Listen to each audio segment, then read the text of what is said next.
Naungusan ni Bob Myers si Mike Dunleavy. Alam natin na si Mike Gansey ang in charge ngayon bilang bagong presidente at GM ng Philadelphia 76ers. Kaya nakakredit sa kanya yung pagpunta doon ni LeBron James.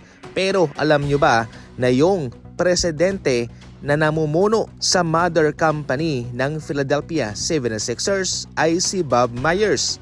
At alam nyo rin ba na si Bob Myers ang mayroong huling go signal sa lahat ng mga ginagawa nitong Philadelphia 76ers?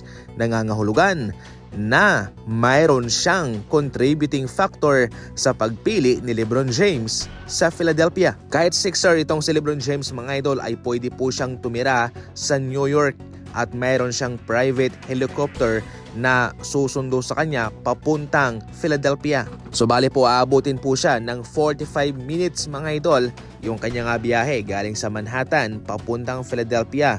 Grabe ha, bawat laban po yan mga idol. Meron siyang private helicopter. Itong si Bob Myers ay naging vocal sa pag-recruit kay LeBron James at hindi rin po ito pumalpak. Grabe. Harap-harapan niya nga kinuha itong si LeBron James dahil syempre paborito yung kanyang former team, di ba? Yung Golden State Warriors. Pero anong nangyari? Kinuha ni Bob Myers itong si LeBron James at pinigilan niya itong pumirma sa Golden State Warriors. Sinabi ni Bob Myers mga idol na hindi muna siya hawak ng isang NBA team at tama naman, wala siyang hinahawakan sa ngayon. Yung kanyang trabaho, siyang CEO at presidente ng mother company ng Philadelphia 76ers.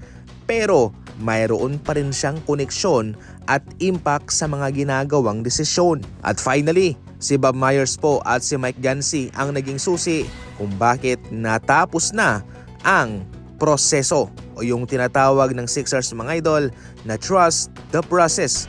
Si LeBron James pala ang magiging susi para ma-finalize ang prosesong ito. Ngayon sa Cavaliers naman, dahil nabigo silang makuha si LeBron James, ngayon ay magfa-finalize na ng friendly contract itong si James Harden sa Cavaliers para siya ay makabalik. Naudlot ang kanyang pagpirma dahil nga ho kanyang hinihintay si LeBron James at ganoon din mismo mga idol si Draymond Green. Pero inaasahan nga ho na sila'y pipirma sa kani-kanilang mga kupunan. Huwag na tayo maglokohan, pinili ni LeBron James ang Sixers para sa mabilis na daan para makapunta sa NBA Finals.